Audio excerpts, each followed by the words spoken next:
I think the question of platforms moderating, one part of it is, their ability to moderate and their expertise and the investment that they put in.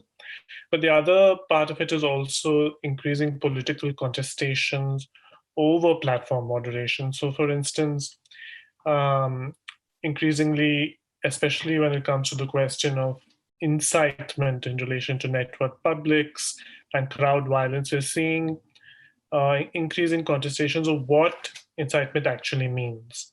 So, on the one hand, you have global standards, you have, say, international legal standards around hate speech and incitement, which platforms work with.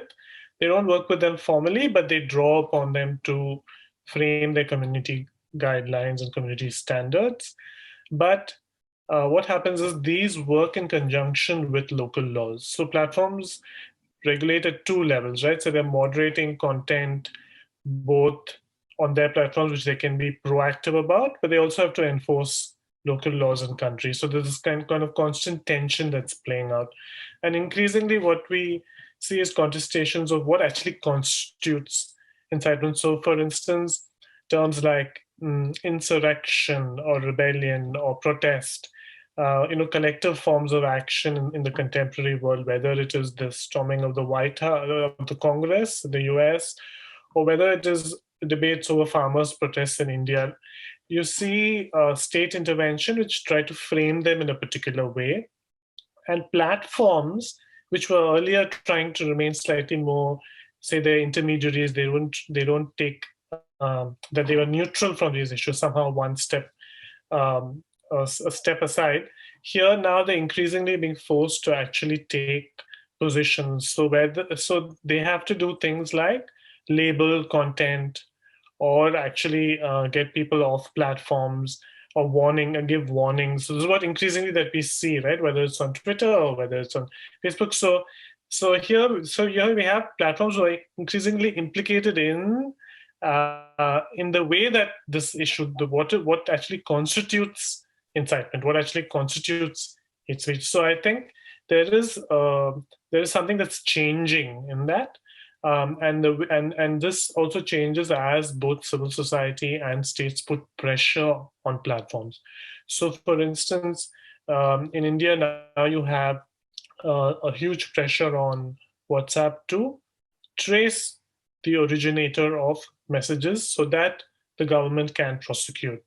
You have pressure on platforms to constitute local branches, local offices through legislation. This is pressure being put so that they have local offices being set up so that the police officer can go and knock on their doors if needed physically, that it's not something that's outside their jurisdiction. And how do platforms then respond to this? So on the one hand, you have their actual commercial interests in being in these parts, especially parts of the global south, where there are lots of users.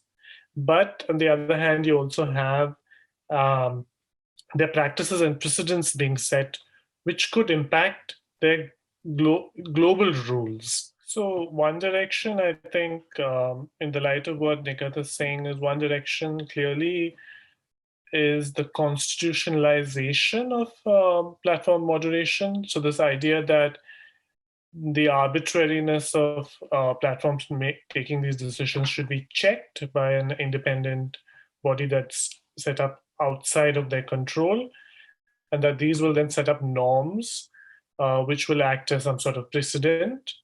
And so, of course, this particular Facebook Oversight Board is an experiment in that direction. But I think that is going to be one kind of a crucial kind of direction in which many platforms might take this issue.